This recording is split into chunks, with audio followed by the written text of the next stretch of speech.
Bihar news में स्वागत है आपका दोस्तों। मैं हूं फिर दोस्त गनी और आप देख रहे हैं केडीवी लाइव। दोस्तों आज हो चुका है 8 दिसंबर 2023। तो आज की पूरे बिहार की टॉप न्यूज़ लेकर आए हैं आपके लिए। दोस्तों वीडियो शुरू करने से पहले आपको बता दें कि अगर आप नए आए हैं इस चैनल पर तो फिर चैनल को सब्सक्राइब करके बेल आइकन को प्रेस कर दीजिए और साथ ही वीडियो को लाइक कर दीजिए, अपने दोस्तों के साथ शेयर भी कीजिए। तो चलिए शुरू करते हैं आज की पूरे बिहार की टॉप न्यूज़। तो दोस्तों आज बिहार न्यूज की शुरुआत टॉप हेडलाइन के साथ करते हैं।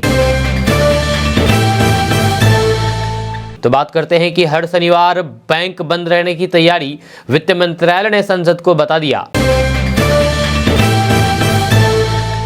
छठे चरण में भर्ती बीएड शिक्षकों को लगा बड़ा झटका, पटना हाईकोर्ट ने बताया अयोग्य। के पाठक ने सुना दिया नया फरमान, 10वीं और 12वीं के छात्रों को ये चूक पड़ेगी भारी, नहीं मिलेगा बोर्ड परीक्षा का एडमिट कार्ड। व्हाट्सएप से मिलेगा गैस सिलेंडर का नया कनेक्शन, ऐसे करें अप्लाई। क्या गरीबी रेखा से ऊपर वालों का बन सकता है आयुष्मान कार्ड? अभी जाने सरकार का नियम, आगे आपको बताएंगे विस्तार से। अब देर नहीं, इंडिया गठबंधन की अगली बैठक में सब कुछ तय हो जाना चाहिए, सीएम नीतीश कुमार की डोर टू। देश में शिक्षकों के 8 लाख से अधिक पद खाली, यूपी बिहार में सबसे ज्यादा। लोकसभा में 0 एमपी और बात पीएम बनाने की करते हैं, प्रशांत किशोर ने लालू पर कसा तंज। नीतीश सरकार का माननीयों को बड़ा तोहफा, अब फर्स्ट एसी में यात्रा करेंगे जिला परिषद अध्यक्ष और उपाध्यक्ष। युवाओं को नौकरी देने के मामले में बिहार नंबर 1, रोजगार मेले में बोले नीतीश कुमार के मंत्री। तेलंगाना का डीएनए बिहार से है बेहतर, कांग्रेस के सीएम रेवंत रेड्डी के बिगड़े बोल, बीजेपी बोली ये उत्तर भारतीयों का अपमान। अब व्हाट्सएप में HD क्वालिटी में शेयर कर पाएंगे स्टेटस फोटो वीडियो, जल्द ही उपलब्ध होगा ये नया फीचर। बारिश के बाद बिहार में बदला मौसम का मिजाज, जाने अपने शहर का हाल। जम्मू कश्मीर और पीओके को लेकर के गृह मंत्री पर लालू का पलटवार, कहा अभी जो हमले हो रहे हैं उसके लिए अमित शाह जिम्मेदार। कांग्रेस की करारी शिकस्त के बाद बिहार में लालू ने किया ऐलान, बोले यहां हम ही जीतेंगे। विदेश पहुंचेगा बिहार का लिट्टी चोखा, लिट्टी चोखा को जीआई टैग मिलने की तैयारी, बिहार में बढ़ेगा स्टार्टअप। दोस्तों अब बात करेंगे विस्तार से। तो बात करते हैं कि बिहार के कई जिलों में बुधवार की शाम से हो रही बारिश के बाद बिहार के कई जिलों में मौसम का मिजाज बदल गया है। मौसम विभाग का कहना है कि कल गुरुवार को यानी कि 7 दिसंबर को दक्षिण बिहार के करीब 13 जिलों में बारिश हुई है। मौसम विभाग के मुताबिक मिचोंगा चक्रवाती तूफान के प्रभाव से ये अनियमितता केवल गुरुवार तक ही सीमित है, आगे नहीं होगी, यानी कि आज ये तूफान नहीं दिखेगा। जहां 8 दिसंबर को आसमान साफ रहने की संभावना है आज, इससे न्यूनतम तापमान में 2 से 4 डिग्री सेल्सियस की गिरावट का दौर शुरू होगा। जब मौसम विभाग ने 8 दिसंबर से यानी कि आज से पूरे बिहार में हल्के से मध्यम स्तर के कोहरे छाने की शुरुआत की भी संभावना जताई है। अभी न्यूनतम तापमान सामान्य से काफी अधिक चल रहा है। दोस्तों क्या आप भी व्हाट्सएप यूज करते हैं और व्हाट्सएप में स्टेटस या फिर वीडियो फोटो शेयर करते हैं? अगर आप ऐसा करते हैं तो आपको एक प्रॉब्लम दिख रही होगी। प्रॉब्लम ये कि जब भी आप व्हाट्सएप में स्टेटस लगाते हैं या फिर फोटो वीडियो शेयर करते हैं तो आपको क्वालिटी खराब दिखती होगी, यानी कि वीडियो फोटो या फिर स्टेटस लो क्वालिटी में हो जाता है। जी हाँ, अगर इसका जवाब हाँ में है तो व्हाट्सएप के लेटेस्ट अपडेट से जुड़ी ये खबर आपका दिल खुश कर सकती है। जी हाँ, अब आपको व्हाट्सएप स्टेटस शेयर करते समय फोटो वीडियो क्वालिटी खराब होने की समस्या नहीं आएगी। दरअसल वेब बेटा इन्फो की ताज़ा रिपोर्ट के मुताबिक व्हाट्सएप पर यूजर्स के लिए एक नया फीचर लाया जा रहा है। एक नए विकल्प के जरिए अब व्हाट्सएप स्टेटस में शेयर किए गए फोटो और वीडियो की क्वालिटी HD रखी जाएगी।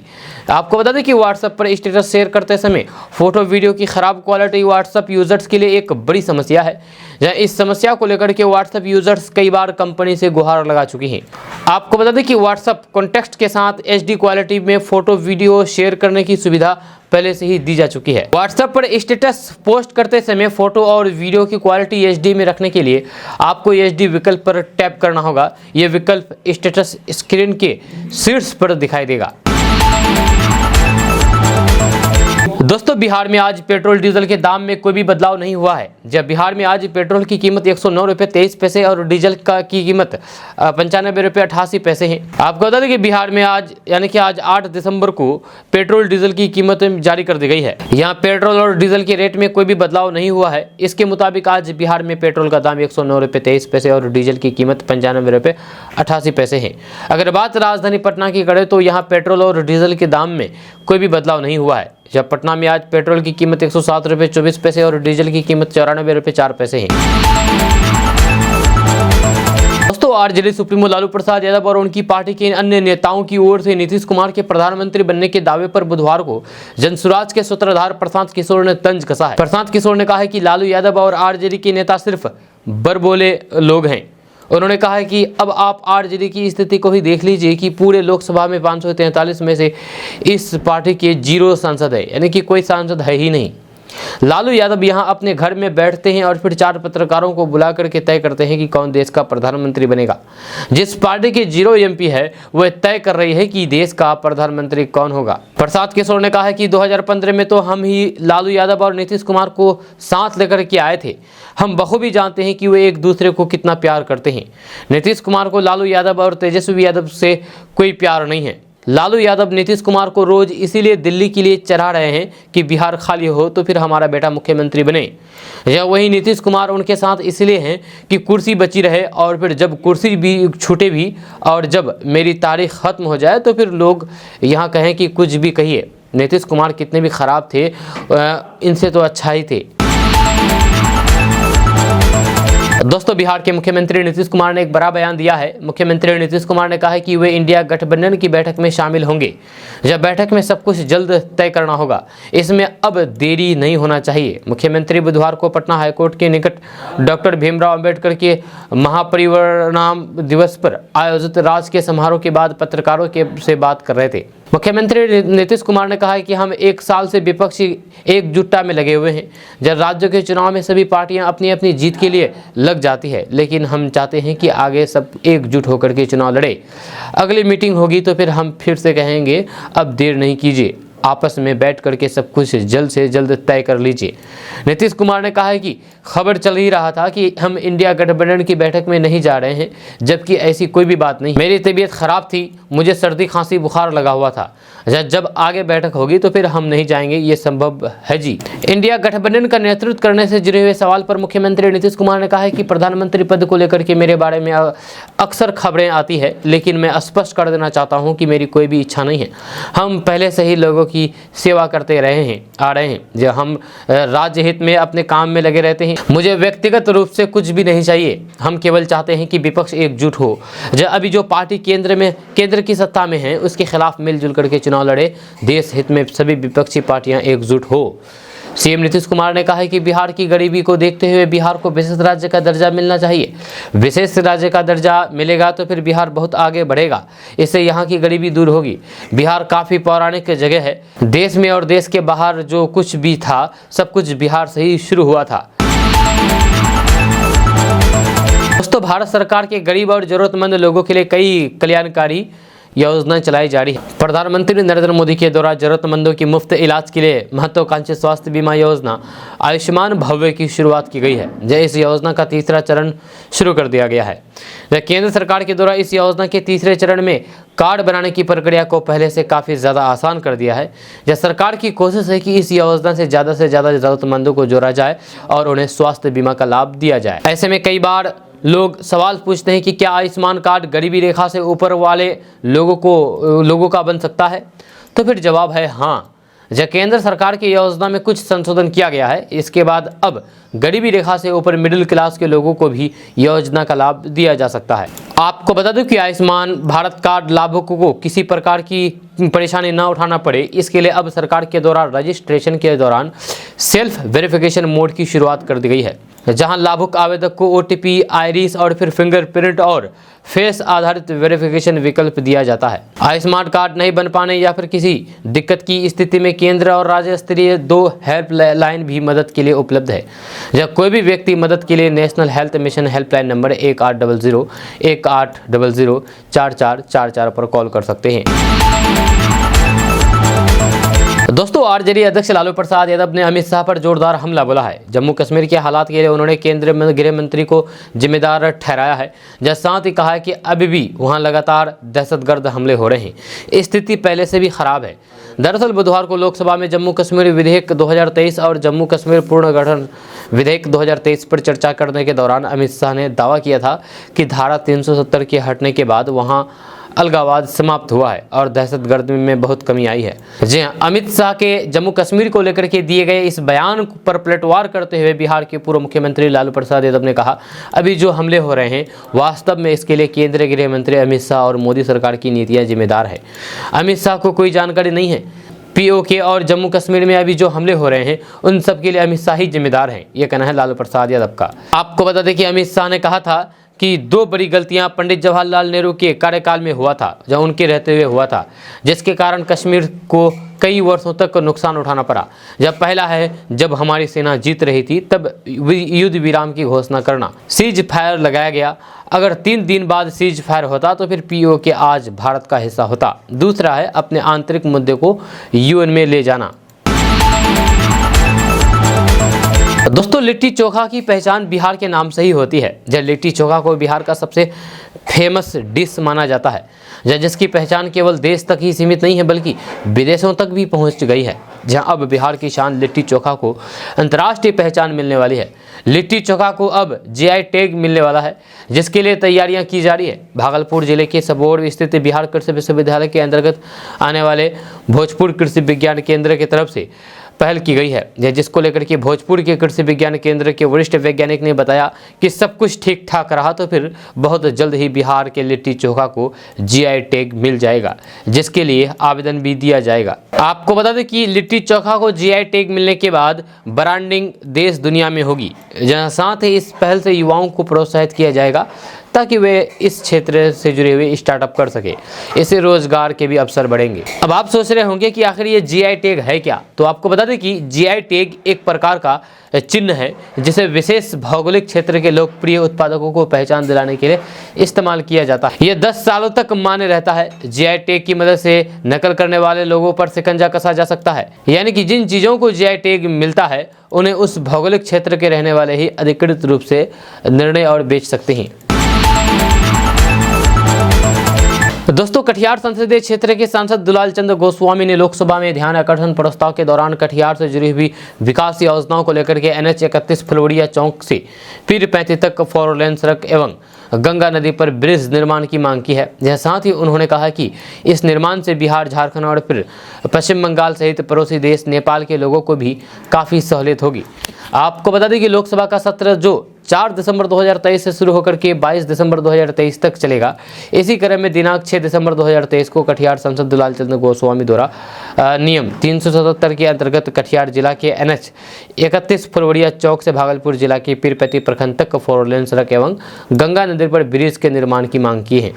जहाँ सांसद दुलाल चंद गोस्वामी ने अपने मांगों को लेकर रखते हुए कहा कि बिहार राज्य अंतर्गत हमारे संसदीय क्षेत्र कटिहार में NH 31 फलोड़िया चौक से राजमार्ग जो बराड़ी प्रखंड के कारोगोला गंगा घाट तक जाती है और फिर बीच में गंगा नदी के उस पार भागलपुर जिला के पीरपैती प्रखंड में है, जो NH 80 के पास जाकर के मिलती है। दोस्तों, किशनगंज टू बहादुरगंज रूट में फिर से भीषण सड़क हादसा हुआ है। इस सड़क हादसे में सीमांचल के 2 युवाओं की जान चली गई।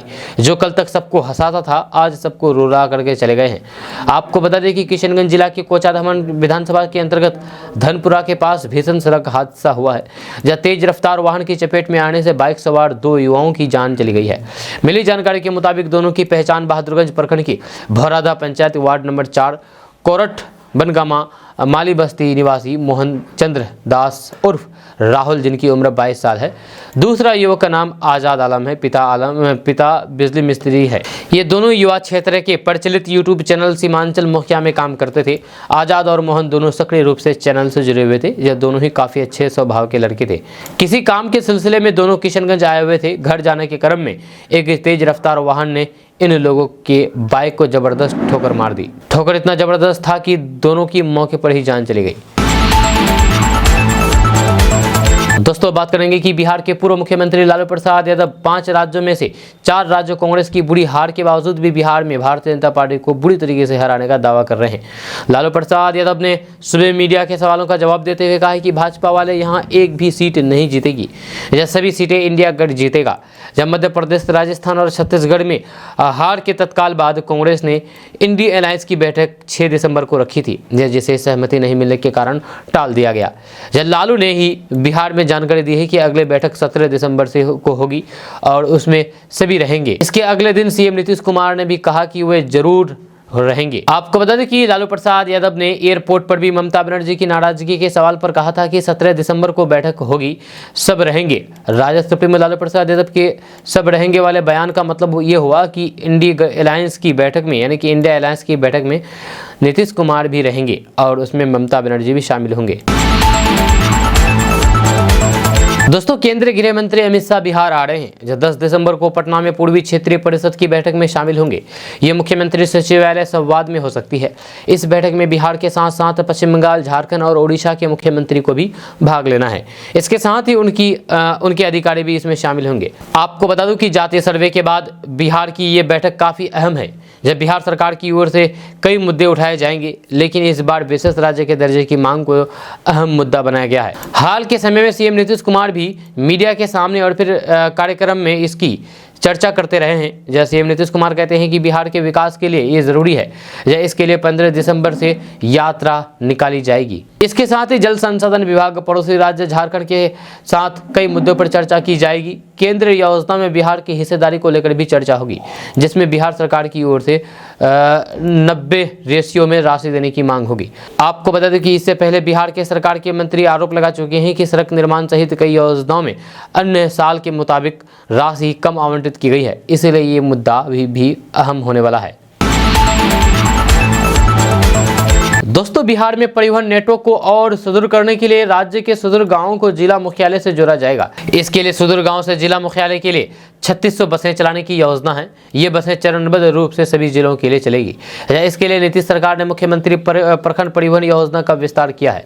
जब नई योजनाओं के लिए आवेदन की प्रक्रिया शुरू हो गई है। जब बिहार सरकार की ओर से बस खरीदने के लिए 5 लाख रुपए तक का अनुदान दिया जाएगा। बसों के परिचालन और योजना के क्रियान्वयन के लिए परिवहन सचिव संजय कुमार अग्रवाल की अध्यक्षता में वीडियो कॉन्फ्रेंसिंग के जरिए सभी जिलों के डीटीओ एमवीआई के साथ बैठक भी आयोजित की जा चुकी है।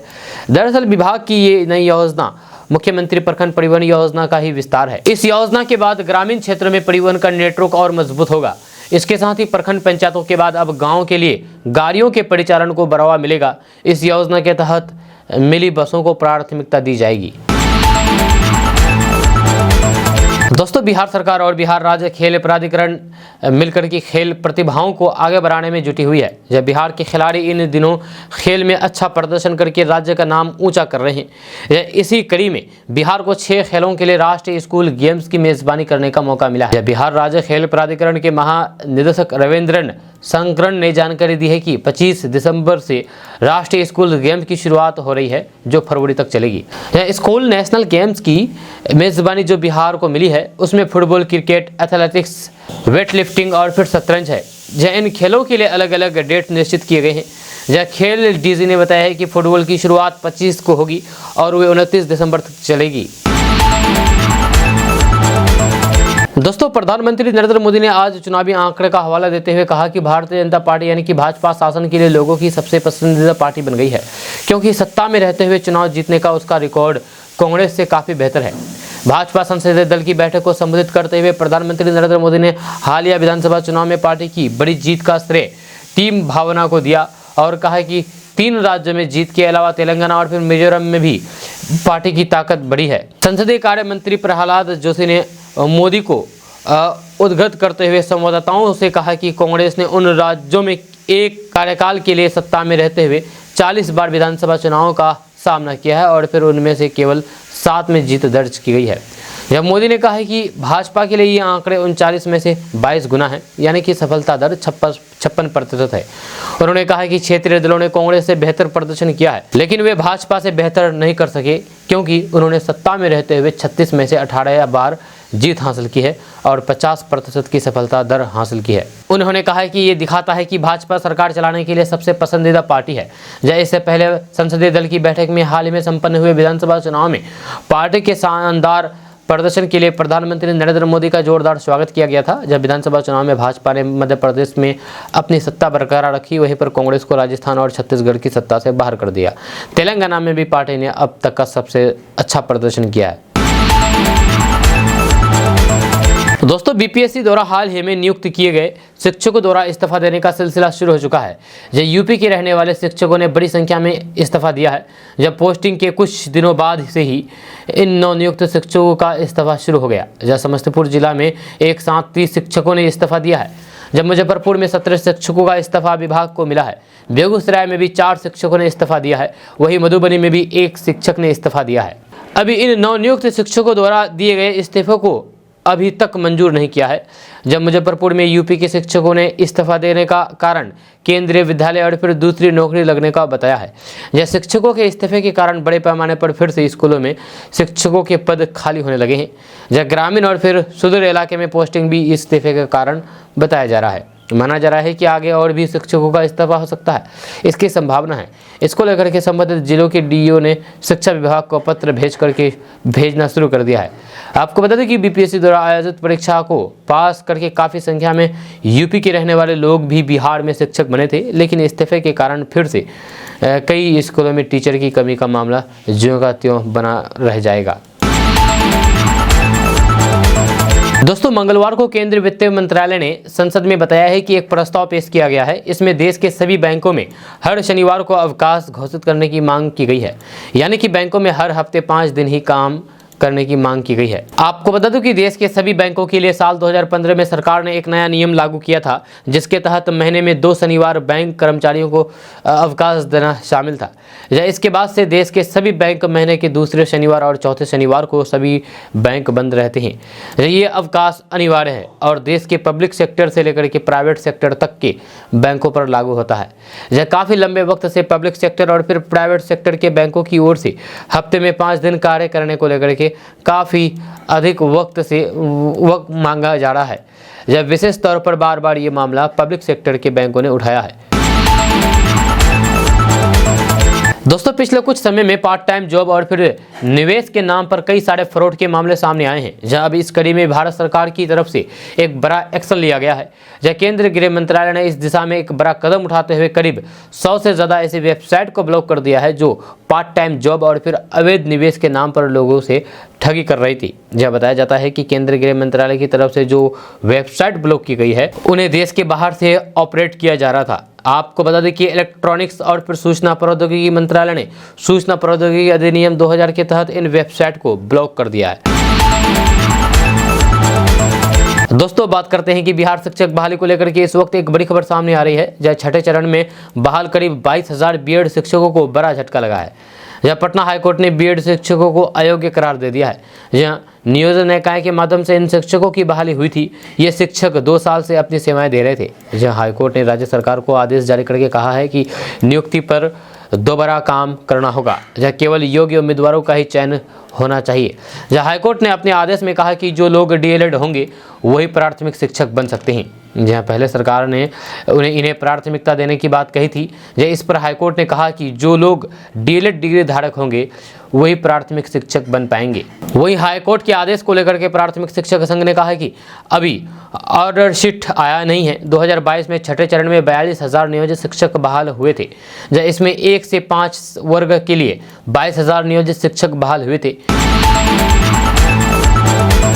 दोस्तों, मैट्रिक और इंटर परीक्षा को बोर्ड परीक्षा में किसी तरीके की दिक्कत ना हो, इसके लिए शिक्षा विभाग तैयारी कर रहा है। जल्द ही जिले के माध्यमिक और फिर उच्च माध्यमिक स्कूलों में मैट्रिक और फिर इंटर की परीक्षा देने वाले परीक्षार्थियों को इसका लाभ मिलेगा। यानी कि सेटअप परीक्षा दे चुके मैट्रिक और इंटर परीक्षार्थियों को फिर से अब स्कूल आना अनिवार्य होगा। जब मंगलवार को हुए वीडियो कॉन्फ्रेंसिंग में शिक्षा विभाग के अपर मुख्य सचिव के पाठक ने सभी जिला शिक्षा पदाधिकारी को बोर्ड परीक्षा के लिए स्पेशल क्लास संचालित का निर्देश दिया है, ताकि जो कमजोर बच्चे हों वे परीक्षा में अंत समय में मेहनत कर सके। जी हाँ, साथ ही साथ सभी जिलों का रिजल्ट बेहतर हो। उन्होंने वीडियो कॉन्फ्रेंसिंग में बताया है कि प्राय देखा जाता है कि सेंटर टेस्ट के बाद बच्चे स्कूल नहीं आते हैं। इसके लिए इस बार स्पेशल कक्षा लगाई जाएगी। जैसे साथ ही ये निर्देश दिया गया है कि जो बच्चे स्पेशल कक्षा में शामिल नहीं होंगे उन्हें एडमिट कार्ड नहीं दिया जाएगा, जिसकी वजह से ये परीक्षा से वंचित हो सकते हैं। साथ ही साथ सभी जिला शिक्षा पदाधिकारी को निर्देश दिया गया है कि स्कूल में जो बाजार में बच्चों के पढ़ने के लिए gas paper, atom bomb guide उपलब्ध और फिर बच्चे उसको पसंद करते हैं, वही इस स्पेशल क्लास के दौरान पर पढ़ाया जाएगा। इसे खरीदने के लिए विकास कोष और फिर छात्र कोष की राशि का उपयोग किया जाएगा। दोस्तों, गृह मंत्री अमित शाह ने गुरुवार को जम्मू कश्मीर से जुड़े हुए नए बिलों पर चर्चा की है। इस पर बात करते हुए अमित शाह ने कांग्रेस पर भी निशाना साधा। जैसे संबोधन में अमित शाह ने कहा कि जम्मू कश्मीर से अनुच्छेद 370 हटाना कुछ लोगों को खटक गया है। जम्मू कश्मीर आरक्षण विधेयक अब लोकसभा में पास हो गया है। अमित शाह ने कहा कि जम्मू कश्मीर आरक्षण संशोधन अधिनियम 2023 और जम्मू कश्मीर पुनर्गठन संशोधन विधेयक 2023 70 वर्षों से जिन पर अन्याय हुआ है, जो अपमानित हुए और फिर जिनकी अनदेखी की गई, उन्होंने कहा है कि धारा 370 वहां 45,000 लोगों की जान जाने के जिम्मेदार हैं, जिसे मोदी सरकार ने उखाड़ फेंका है। अमित शाह ने यहां कांग्रेस पर भी निशाना साधा है, जहां अमित शाह ने कहा कि पाकिस्तान अधिकृत कश्मीर यानी कि पीओके की समस्या पहले प्रधानमंत्री जवाहरलाल नेहरू की वजह से हुई है। दोस्तों, अगर आप गैस कनेक्शन लेना चाहते हैं लेकिन गैस एजेंसी जाने का आपके पास समय नहीं है, तो हम आपको बताएंगे कि आप घर बैठे ऑनलाइन गैस सिलेंडर कनेक्शन कैसे प्राप्त कर सकते हैं। जहां इंस्टेंट मैसेजिंग ऐप यानी कि व्हाट्सएप आपको गैस सिलेंडर बुक करने या फिर नया कनेक्शन लेने की सुविधा देता है। जहां आपको बता दें कि आप व्हाट्सएप के जरिए कैसे नया गैस सिलेंडर कनेक्शन पा सकते हैं, ये हम आपको भी बताएंगे। तो बात करते हैं कि इसके लिए सबसे पहले आपको अपना व्हाट्सएप ऐप खोलना होगा। इंडियन गैस व्हाट्सएप नंबर 7588888824 पर जाना होगा।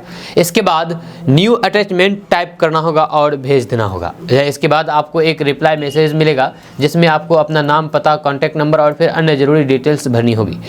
सभी आवश्यक जानकारी भरना होगा और फिर सबमिट विकल्प पर क्लिक करना होगा। इसके बाद आपको एक वेरिफिकेशन कोड मिलेगा, यहाँ कोड दर्ज करना होगा और फिर सबमिट बटन पर क्लिक कर देना होगा। ऐसा करने के बाद नए कनेक्शन का अनुरोध सबमिट हो जाएगा। आपके अनुरोध की समीक्षा की जाएगी। यदि इसे स्वीकार कर लिया जाता है तो फिर आपको एक कॉल प्राप्त होगी। कॉल पर आपसे गैस कनेक्शन शुल्क का भुगतान करने के लिए कहा जाएगा। जब पेमेंट के बाद आपको गैस सिलेंडर और फिर अन्य सामान भेज दिया जाएगा।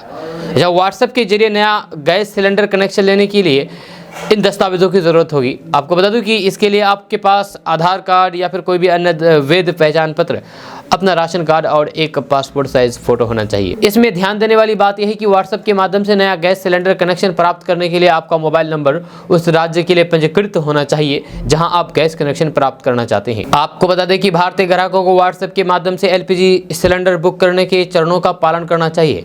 अगर आप भारतीय ग्राहक हैं तो फिर LPG सिलेंडर बुक करने के लिए इस नंबर पर यानी कि 771895555555 पर कॉल करना होगा। आपको बता दूं कि लास्ट में जो आपको 55 बताया गया है, ये 5 तो 5 है, यानी कि फिर से आपको नंबर बता रहे हैं। शुरू से आप नंबर सुनिए 7718955555। इस पर आपको कॉल करना होगा। जब आप व्हाट्सएप के जरिए भी बुकिंग कर सकते हैं। व्हाट्सएप पर रिफिल टाइप करना होगा और फिर इस नंबर पर भेज देना होगा। नंबर है 75888824। दोस्तों, बात करेंगे कि सीमा हैदर के बाद एक और पाकिस्तानी लड़की जावेरिया खानम शादी के लिए भारत आई है। जी हाँ, वाघा अटारी अंतर्राष्ट्रीय सीमा के रास्ते उन्होंने भारत में एंट्री ली है। जावेरिया बीते 5 साल से कलकत्ता के समीर खान के साथ रिलेशनशिप में है।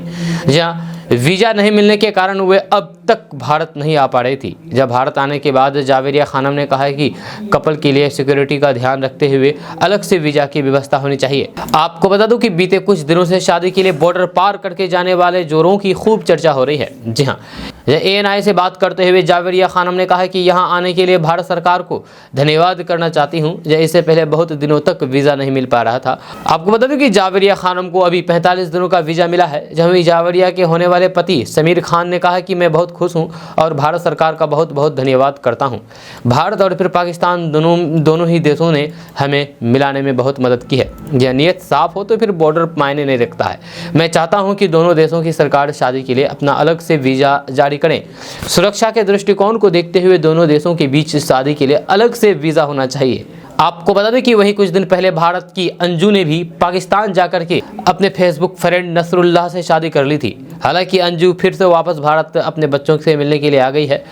इससे पहले PUBG गेम खेलते हुए नोएडा का सचिन और फिर पाकिस्तान की सीमा हैदर करीब आए थे। जहाँ गौरतलब है कि सीमा हैदर नेपाल के रास्ते भारत आई है और फिर सचिन से शादी कर ली है। दोस्तों, बिहार सरकार की तरफ से बड़े पैमाने पर अधिकारियों का प्रमोशन दिया गया है। जी हां, बिहार पुलिस सेवा के 6 अधिकारियों को अपर पुलिस अधीक्षक के रूप में प्रोन्नति दी गई है। इस संबंध में गृह विभाग की तरफ से अधिसूचना जारी कर दी गई है। इस लिस्ट के मुताबिक वरिष्ठ पुलिस उपाध्यक्ष नुरुल हक को भी अपर पुलिस अधीक्षक के रूप में प्रोन्नति दी गई है। नुरुल हक वर्तमान में बिहार शरीफ के SDPO हैं। इसके अलावा गृह विभाग के अधिसूचना के मुताबिक कृष्ण कुमार सिंह, आलोक रंजन कुमार, इंद्र प्रकाश और पंकज कुमार को भी अपर पुलिस अधीक्षक बनाया गया है। दोस्तों, रेवंत रेड्डी को कांग्रेस ने तेलंगाना में मुख्यमंत्री घोषित कर रखा था और उन्होंने कल शपथ ग्रहण भी कर ली है। आपको बता दूं कि शपथ ग्रहण से पहले उनकी टिप्पणी को अपमानजनक बताते हुए बुधवार को केंद्रीय गृह मंत्री नित्यानंद राय और भाजपा के राष्ट्रीय मंत्री ऋतुराज ने कटु आलोचना की है। जहां नित्यानंद राय ने कहा है कि 4 राज्यों में करारी हार के बाद से कांग्रेस बंटवारे की राजनीति पर उतर गई है। रेवंत रेड्डी का बयान राहुल गांधी की राजनीति का हिस्सा है। कांग्रेस निर्जलता से बिहार के हमारे कुर्मी भाई बहनों का अपमान कर रही है। उन्होंने कहा है कि बिहार के DNA पर प्रश्न करने वालों को कांग्रेस को यहाँ की जनता अपनी शक्ति की अनुभूति कराएगी। उन्होंने कहा है कि बिहार के आत्मसम्मान को ठेस पहुंची है। जहाँ उत्तर और फिर दक्षिण का भेद पैदा करके राजनीति करने वाली कांग्रेस के DNA में ही बंटवारा है। वही बीजेपी नेता ऋतुराज ने कहा है कि दूसरे के DNA में झांकने के पहले कांग्रेस खुद अपने गिरेबान में झांक करके देखें। जहां कांग्रेस विचार करे कि अब वो बिहार की जनता से किस मुंह से वोट मांगेगी। उन्होंने कहा कि नीतीश जी बताएं कि क्या वे ऐसी पार्टी के साथ खड़ी होंगे जिनके मुख्यमंत्री बिहार और बिहारियों के प्रति अपमान का भाव रखते हैं। ऋतुराज ने कहा है कि देश किसी जात प्रांत या किसी कांग्रेस का नहीं है बल्कि हम सबका है। बिहार के लोग सौम्य और फिर शांत स्वभाव के होते हैं। हालांकि ये भी सत्य है कि अस्मिता पर प्रश्न खड़े करने वालों का वे मुंह तोड़ से जवाब देगी। दोस्तों, देश में शिक्षकों के 8 लाख से ज़्यादा पद खाली हैं। केंद्रीय शिक्षा मंत्रालय की ओर से जारी आंकड़े के मुताबिक अलग अलग राज्यों के सरकारी स्कूलों में शिक्षकों के 8,40,000 से ज़्यादा पद खाली हैं। जहां ये रिक्तियां प्राथमिक और माध्यमिक दोनों स्तरों पर है। जहां प्राथमिक विद्यालय में शिक्षकों के अधिकांश पद खाली हैं। तो आइए यूपी, बिहार समेत इन राज्यों में कितने प्राथमिक और फिर माध्यमिक शिक्षकों के पद खाली हैं जानते हैं। आपको बता दूं कि मीडिया रिपोर्ट्स के मुताबिक मंत्रालय द्वारा जारी आंकड़ों के मुताबिक प्राथमिक विद्यालय में शिक्षकों के 7,02,000 पद और माध्यमिक विद्यालय में शिक्षकों के 1,02,000 पद खाली हैं। बिहार, उत्तर प्रदेश और झारखंड राज्यों में प्राथमिक और माध्यमिक स्तर पर आधे से ज़्यादा शिक्षकों के पद खाली हैं। आपको बता दें कि बिहार में 1,92,097, उत्तर प्रदेश में 1,43,564, झारखंड में 75,726, पश्चिम बंगाल में 53,137, मध्य प्रदेश में 52,394। इन राज्यों में मध्य प्रदेश में 52,394 पद खाली है। साथ ही साथ आपको ये भी बता दूं कि इस वक्त बिहार में बड़े पैमाने पर शिक्षक भर्ती प्रक्रिया चल रही है। पहले चरण में 1,70,000 से ज़्यादा पदों पर भर्ती की गई। दूसरे चरण में बिहार में 1,22,000 से ज़्यादा पदों पर भर्ती के लिए परीक्षा 7 दिसंबर से शुरू होगी और फिर 15 दिसंबर को खत्म होगी। दोस्तों, देश में पहली बार किसी ट्रांसजेंडर को यूनिवर्सिटी में सीनेट सदस्य बनाया गया है। ऐसा बिहार में हुआ है, जहां पटना की रहने वाली ट्रांसजेंडर रेशमा प्रसाद पटना यूनिवर्सिटी की सीनेट सदस्य बनी है। जी हां, बिहार के राज्यपाल एवं कुलाधिपति राजेंद्र विश्वनाथ अड़कर ने रेशमा प्रसाद को बड़ी जिम्मेदारी दी है। ट्रांसजेंडर्स के सामाजिक एवं शैक्षणिक उत्थान के लिए बिहार के गवर्नर ने यह महत्वपूर्ण फैसला लिया है। रेशमा प्रसाद को 3 साल के लिए सीनेट का सदस्य मनोनीत किया है। यह देश के किसी विश्वविद्यालय में सीनेट सदस्य बनने वाली रेशमा पहली ट्रांसजेंडर बन गई है। पटना यूनिवर्सिटी का सीनेट सदस्य बनाए जाने की खबर मिलते ही रेशमा को बधाई देने के लिए फोन आने शुरू हो गए हैं। दोस्तों, बिहार के वैशाली में पशुओं की जान जाने का मामले का बड़ा खुलासा हुआ है। जांच से पता चला है कि दूध बढ़ाने के लिए गलत आहार खिलाने से कई पशुओं की तबीयत बिगड़ गई। धीरे धीरे एक सप्ताह के अंदर 50 से ज़्यादा पशुओं की जान चली गई। जहाँ ये वैशाली जिला में हुआ है, ये बड़ी घटना है। जहाँ इस तरह की घटना के बाद पशु द्वारा खाए गए आहार को फोरेंसिक जांच के लिए भेज दिया गया है। इसके साथ ही मृत पशुओं का पोस्टमार्टम भी कराया गया है। जी हाँ, आपको बता दें कि मामला वैशाली जिला के राघोपुर का बताया जा रहा है। पशुपालकों ने बताया है कि कच्ची दरगाह स्थित दुकान से अलग पंचायत बलरामपुर, हैदराबाद, मोहनपुर, रामपुर और फिर श्यामचंद्र के लोगों ने आहार खरीद करके लाए थे। करीब 5 दर्जन से ज़्यादा मवेशियों को पशु आहार खिलाया गया। इसके बाद मवेशियों की तबीयत बिगड़ने लगी। देखते ही देखते 32 गाय और भैंस की जान चली गई। दोस्तों, जदयू के राष्ट्रीय महासचिव एवं प्रवक्ता ललन सिंह ने बुधवार को कहा है कि बिहार को विशिष्ट राज्य का दर्जा का विरोध करने वाले नेता बिहारियों के दुश्मन हैं। यही वजह है कि मुख्यमंत्री नीतीश कुमार के विरोध में भाजपा के नेता अब बिहारियों के विरोध में उतर आए हैं। उन्होंने कहा कि कुछ लोग तो अब बिहार को किसी भी कीमत पर विशिष्ट राज्य का दर्जा नहीं देने की गुहार लगाने लगे हैं।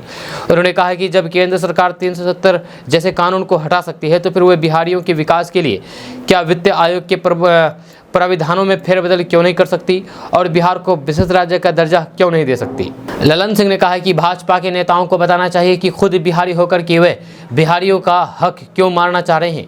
क्या नीति आयोग ने बिहार को सर्वाधिक पिछड़े राज्यों की श्रेणी में नहीं रखा हुआ है। दोस्तों, बिहार सरकार ने त्रिस्तरीय पंचायत समिति के माननीयों के साथ ही ग्राम कचहरियों के जनप्रतिनिधियों को बड़ा उपहार दिया है।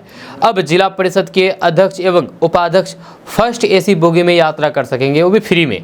वहीं जिला परिषद सदस्य से लेकर के पंचायत समिति सदस्यों, प्रखंड प्रमुख और फिर उप प्रमुख, मुखिया एवं सरपंच सेकेंड एसी में भ्रमण करेंगे। जब पंचायत समिति सदस्यों के साथ उप सरपंच और उप पंच थर्ड एसी में यात्रा कर सकेंगे। जब पंचायत राज विभाग के अपर मुख्य सचिव मिहिर सिंह ने इस संबंध में बुधवार को अधिसूचना जारी कर दी है। आपको बता दें कि महंगाई में बेहताशा वृद्धि एवं त्रिस्तरीय पंचायत समिति के साथ ही ग्राम कचहरियों के करीब 2,25,000 जनप्रतिनिधियों के बढ़ते दायित्वों को ध्यान में रख करके सरकार ने यह पहल की है। जहाँ शासन देश के अनुसार यात्रा करने से पहले त्रिस्तरीय पंचायत समिति के साथ ही ग्राम कचहरियों के जनप्रतिनिधियों को जिलाधिकारियों से अनुमति लेनी होगी। जब वित्त विभाग ने भी इस पहल पर मंजूरी प्रदान कर दी है, साथ ही राशि का प्रावधान कर दिया गया है। आपको बता दें कि कई सालों से त्रिस्तरीय पंचायत समिति के साथ ही ग्राम कचहरियों के जनप्रतिनिधियों द्वारा सरकार से रेल एवं विमान यात्रा भत्ते की मांग की जा रही थी, जो अब उनकी मांगों को पूरी कर ली गई है। दोस्तों, एक बहुत ही खुशी की बात है। खुशी की बात यह है कि केडीबी लाइव का ऐप प्ले स्टोर में लॉन्च हो चुका है। अब आपको अपने क्षेत्र से जुड़ी हुई खबरों को देखने के लिए कहीं भी जाने की ज़रूरत नहीं है। अब आप केडीबी लाइव ऐप में अपने क्षेत्र से जुड़ी हुई खबरों को देख सकते हैं। आपको बता दें कि इस ऐप में आप सिर्फ खबरें देख नहीं सकते हैं, बल्कि पढ़ भी सकते हैं।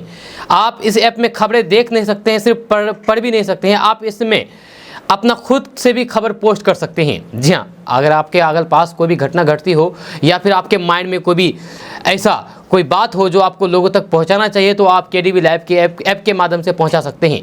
जब केडीबी लाइव ऐप आपको मौका देता है अपनी बातों को दूसरे तक पहुंचाने का। आप चाहे तो टेक्स्ट आर्टिकल के माध्यम से दूसरों तक अपने बात को पहुंचाएं या फिर वीडियो के द्वारा, वीडियो में भी आप शॉर्ट वीडियो और लॉन्ग वीडियो के माध्यम से भी अपने बातों को दूसरे लोगों तक पहुँचा सकते हैं। केडीबी लाइव का ऐप गूगल प्ले स्टोर में लॉन्च हो चुका है। आप वहां से जाकर के डाउनलोड कर सकते हैं।